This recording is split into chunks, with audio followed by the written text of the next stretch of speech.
All right, and we have Sister Maureen O'Connell, who's coming to us from Houston, Texas. And how's the weather there?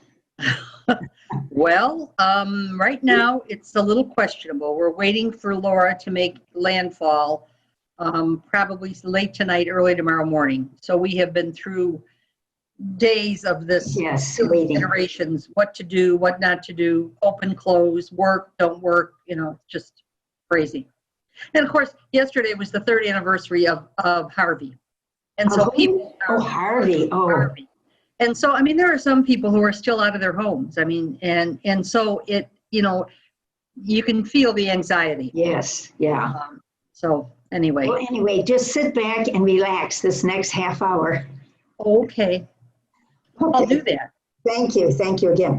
Okay, so this is your story, and thank you for participating. And we like to just know a little bit, you've got 30 minutes to tell your life story, a little bit about your beginnings, where you grew up and all of that, where you went to school. Well, okay, I grew up on the south side of Chicago. I was the first grandchild in my family, so of course I had a very unique position. Grew up, actually, I started out in St. Nick's on the south side, the parish that my parents both grew up in. So I've been hanging out with Adrian Dominicans for the better part of my whole life, actually, since my mother's sister, Mary Fran, was an Adrian Dominican. So we have pictures of me as an itty bitty baby, in the novitiate garden, when I was making my choice at that point that I would not be returning there except to visit. Anyway. You didn't hear God saying, I have called you by name. I had my hands over my ears. I have one brother. He's 2.5 years younger than I am. And, we had actually a relatively, I think, normal upbringing at that point, the late 40s, early 50s. We moved from St. Nick's when I was in the 2nd grade, which I found rather traumatic, because when I got to St. Thomas More, they had Dominicans, but they were wearing different clothes, and so it seemed strange to me. Mm-hmm. And, also, I knew how to write cursive, and the other kids didn't, and so it was hard. How did you learn cursive at such a young age? We had started at St. Nick's. St. Nick's, okay. Yeah. Okay. Sister Diana Miller was my 1st grade teacher, but it wasn't until 2nd grade that we started to learn cursive. So I was excited, and then I got to this new school, and they were still doing those big printing, on that green paper. Anyway, we, our family vacations were pretty, nothing dramatic, that's for sure. We had my cousins, and my mom and dad and my aunt and uncle. I had cousins who were about the same age that I was. And so there were like 3 or 4 families that often rented a place in the dunes on Lake Michigan. So that was kind of our big vacation trip. We would go and we'd stay down there for probably 3 weeks or a month, and our dads commuted back and forth to Chicago. Mm-hmm. So that, and then of course always the big trip to the Wisconsin Dells. Always right. Was another big adventure. But we were pretty. My mom and dad. My dad was always worked 2 jobs that I remember growing up, and then my mom went to work probably when I was in the 5th grade. Mm. So I think we were, middle class. My brother and I, we laugh and say, we didn't know that we were poor. We just thought that this was the way everybody lived. So, Where'd you go to high school? I went to Longwood, the Academy of Our Lady, which is the School Sisters of Notre Dame. Right. I always thought I was going to go to Aquinas, but that was all the way on the other side of town from where we lived. So I went to Longwood High School and met the School Sisters of Notre Dame. And that was another great 4 years. I rarely have had, I can't say that I've ever had any not happy times in my life, quite frankly. What a blessing. Mm-hmm. Well, either that or I've lived in denial all these years, one or the other. Or a positive attitude, let's say that, yeah. Growing up, I think all my life, I always wanted to be a teacher. I mean, that was my goal, that I would be a teacher and that I would travel and I would do all the things that I wanted to do. And then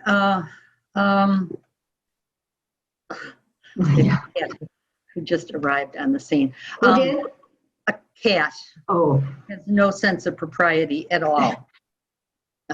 Anyway, just tell him to silence his phone. exactly, and no talking.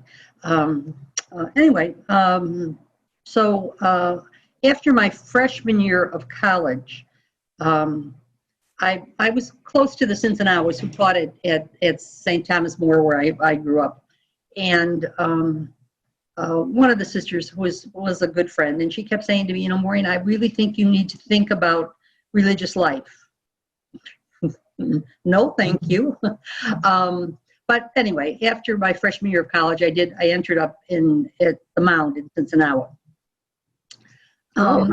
in September, and I was home by New Year's. I don't think I knew that. Oh, I thought, well, anyway, yes. So I checked that off then. I figured that's done. I don't have to do that. And I can go back and do what I want to do. So I went to Teachers College in Chicago, and my family, my aunts lived out in Queen of Apostles, and Sister Loretta Claire was the principal there. And I can't exactly remember how it happened, but anyway, Loretta Claire said, Sister Maxine out in Flossmoor is looking for a teacher. And so anyway, I found myself at Infant Jesus of Prague in Flossmoor teaching. Started in 5th grade and then did junior high for 2 more years. And again, I thought, oh, this is it. I want to be a teacher. I'm doing what I want to do. And that was 65. And a friend of mine who I taught with and who I'd gone to high school and college with had always wanted to be a policewoman. Her great aunt was the first policewoman in Chicago in 1898. And so Donna would always talk about it. It was like police, because I didn't know any, my family, there was nobody in the police department. We had no real connection. I mean, we had cousins and things. Anyway, so they announced that they were going to give an exam, and we went off to take it, quite frankly, on a lark. I mean, I never, in my wildest dreams, thought that I would be a police officer. But the list was posted, and Sister Elenita, God rest her soul, was the principal at the time at Flossmoor. And so, of course, it was the first time they'd given a police exam in 15 years.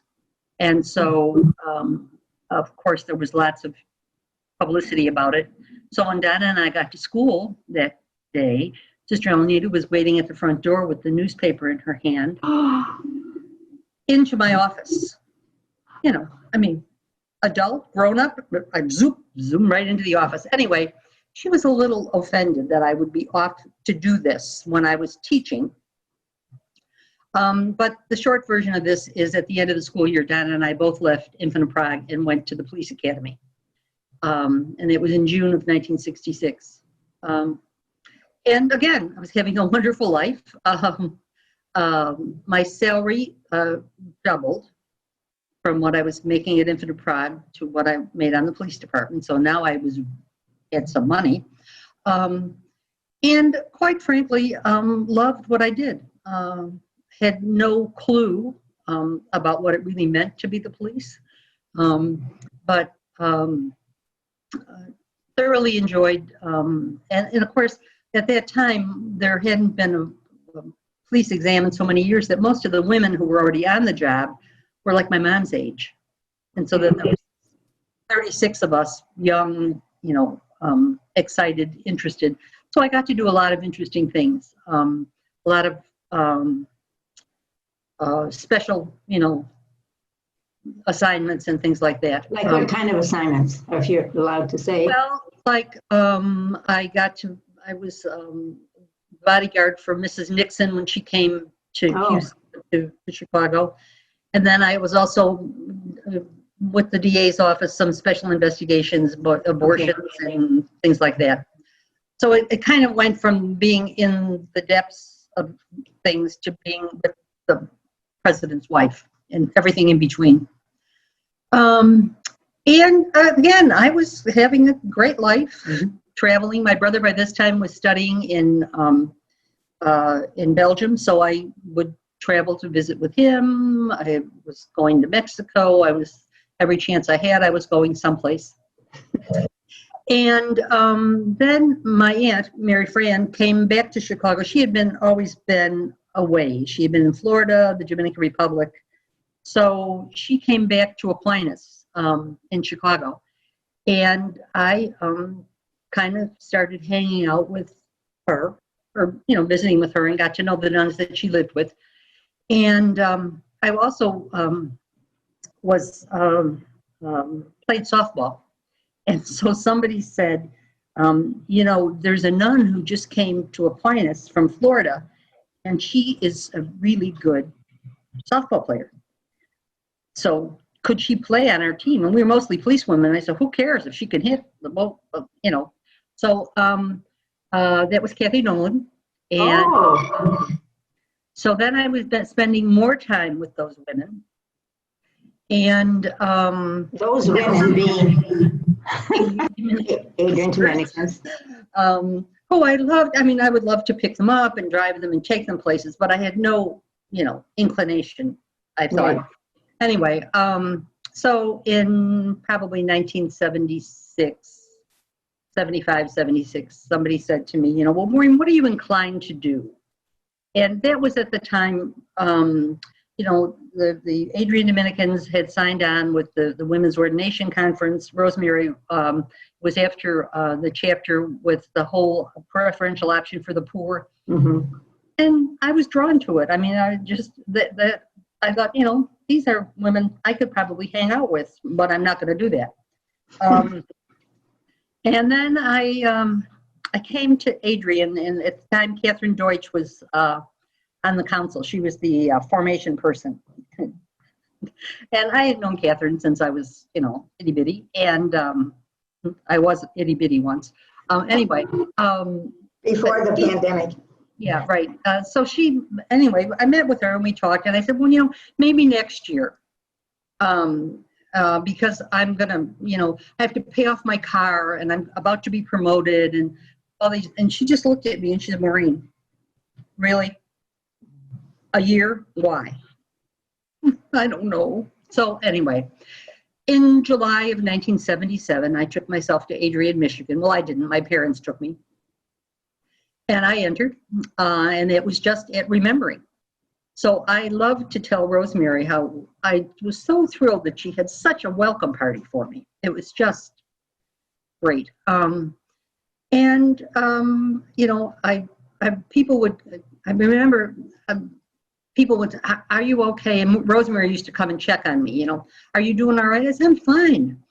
You're okay with leaving the police department and coming? And I said, I can still remember having a conversation with her one day at Weber, where I was working as a young candidate, my early days with, what was her name? Yeah, that famous woman. Peg O'Flynn, yeah. I was the first of her candidates, as I was the firstborn in my family. Anyway, but I said to Rosemary, I said, the only difference really between being an Adrian Dominican and being on the police department is that, I had a gun in Chicago, and I don't have a gun now, but I mean, I'm with people who are like-minded and share my values, and so I'm okay with this. And so I was okay, and I still am. What can I tell you? So you left the police force. Any comment, or would you care to make a comment about what you see happening in our country now, from your perspective? It just, it's funny. I was on a call last night and somebody asked me the same question. It's so sad because it doesn't have to be like that. But, I think, number one, I think that we have created a culture of violence. Right. We see that violence is the solution. And I mean, if we look at the history of law enforcement, it wasn't to punish people, it was to keep people safe. And instead, we've shifted this whole kind of idea toward that. And I taught at the police academy when I was at some point, and I can remember, and I tell this story all the time to anybody who will hear me, but I remember saying to these young recruits, you need to remember that when you put your hand on your gun, you've already made a move toward taking someone's life. And think about that before you start to unsnap that gun and pull it out. And I think that what we see happening now is that there isn't that conscious decision that happens. Instead, it's like, I'm the police, you got in my face, you talked back. And it just makes me inordinately sad. And the other part of it is there are so many good women and men in law enforcement who really want what's best for people.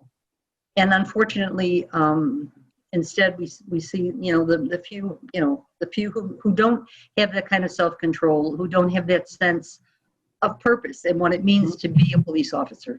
And that's the result. Well, thanks for your perspective on that. So you're in the convent, and you left Adrian, and your ministries. I know you've been through a lot, but just can you mention a couple that have been very significant, particularly Angela's Place? Yeah. Well, and I think that it's interesting because I've always wanted to be a social worker, so it made sense that I left. I went back to Chicago after profession. I was with the police department for a couple of years, and it was, you have to decide. As a nun. As a nun, yeah. And so you still carried a gun? I did. Yeah, okay, thank you. Yeah, like that. Anyway, I went back to help develop a chaplaincy program within the department. The department had always had volunteer chaplains. So I went to do that, and then of course I was a sworn police officer, and so the superintendent didn't want me driving around in a police car without a gun. I didn't want to have the gun. And I talked with one of the Jesuits who was an ethicist, and he said, Maureen, you really don't have a choice. You have taken, not a vow, but you've taken a pledge to serve and protect. And so part of that is people expect you to be able to protect them. And if that means having a gun, then you need to be carrying that gun. And I was not comfortable with it. The congregation was less comfortable with it. And so I was there 2.5 years. And then I came to Houston to graduate school. I was interested in social work, and I thought I wanted to do hospital social work, but I wasn't sure. And there were one of 3 programs where you could do your electives in healthcare and not just do a healthcare focus. And one of them was the University of Houston, and the Houston Dominican Sisters and our community have had long-standing relationships. I mean, their women, some of their women studied some of our women studied in Florence with their sister Mary Peter. Anyway, and a lot of our nuns came down here to the University of St. Thomas to the religious ed program. So it just kind of made sense that I would come down here. But I don't know that I thought that I was going to still be here. So I did social work, and most of my career has been working with families where child abuse and child sexual abuse was the presenting problem. And then in 1990, I was part of the development of the Children's Assessment Center, which is the child advocacy center here in Houston. Did that for a number of years. And then I always had an interest in what happens if people don't have an intervention, if kids don't have a chance. And what I realized is that many of those women are women who were abused and who ended up in drugs and alcohol and often incarcerated. So in 2001, I started Angela House, which was a very close parallel to Grace House in Chicago, where our sisters had been working. And the idea was to provide a transitional facility for women to be able to come from incarceration back to the community, but not into a community that will give them the kinds of things that they needed. So that was in 2001, and we provide a variety of services, therapy, education, job training, substance abuse education, all of the things that people need. And so I did that until 2018, right? Yes. Right. And then I was going to have a sabbatical. And back when I was young, I used to be younger. Anyway, so I had a knee replacement and then was able to extend my sabbatical. And I went to Ireland for my sabbatical, which was absolutely wonderful. One of the places that I love to visit is Ireland. I have good friends who were police officers, who I knew when I was on the police department, who I've still stayed in contact with. And so I was able to go to Wicklow, which is the Echo Spirituality Center that the Dominican Sisters started back in the 2004. And then I came back to Houston, and the Cardinal asked if I would be willing to, the Secretary for Social Concerns had a vacancy for a number of years, and so he wanted to know whether I'd be willing to do that. And again, I think that I've always, the thing that attracted me to the congregation was the whole question of justice and peace, and how to affect people's lives. And so it made sense to me that I would take that position. Now, the interesting part of that is that I started at the end of January, and then COVID-19 arrived. Oh. So to say that this has been a fascinating transition into a new job would be just a tad of an understatement. Can you work from home? Do you know enough about it to work from home? Okay. Yeah. And so I'm working from home. I've been into the office once or twice. Okay. But again, even now with all of this Laura thing, so I'm Catholic Charities, St. Vincent de Paul, and San Jose Clinic, which is a free medical clinic, are the three major agencies that within the Archdiocese. And so these are all people who have not had anyone in a position to kind of bring them together. So it's been an interesting experience for me and for them.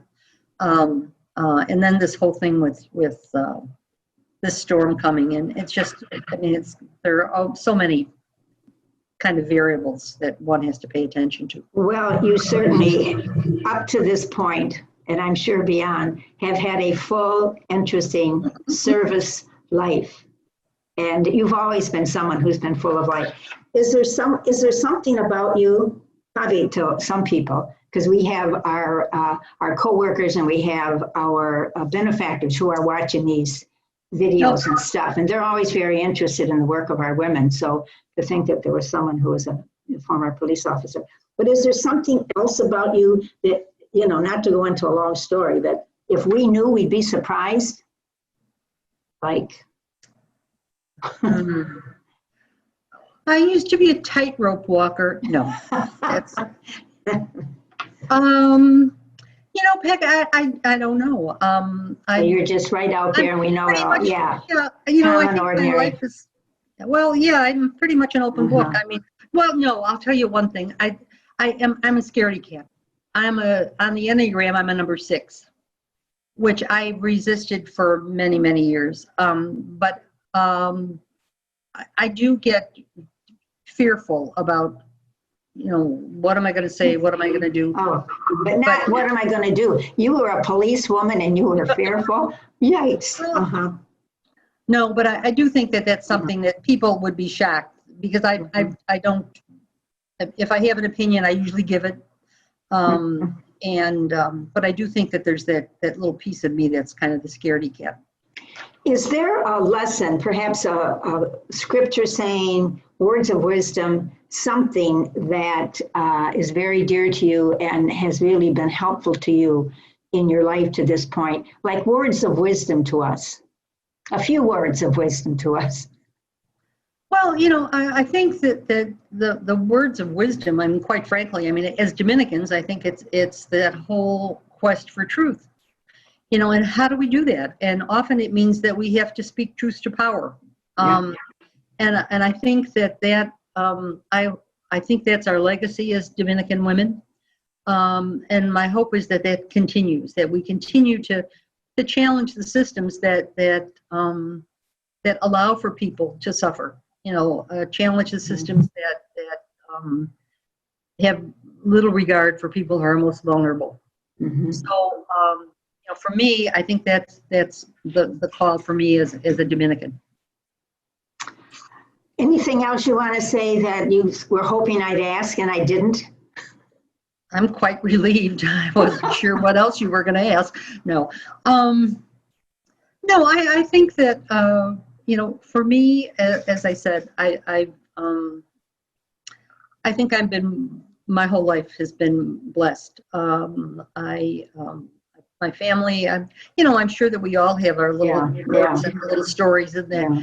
But for the most part, I grew up in a relatively normal middle class kind of family and continued to do what I was supposed to do most of the time. And when I didn't, I always got caught. That was the other thing. So, okay, well, it's over with, and you are still sitting.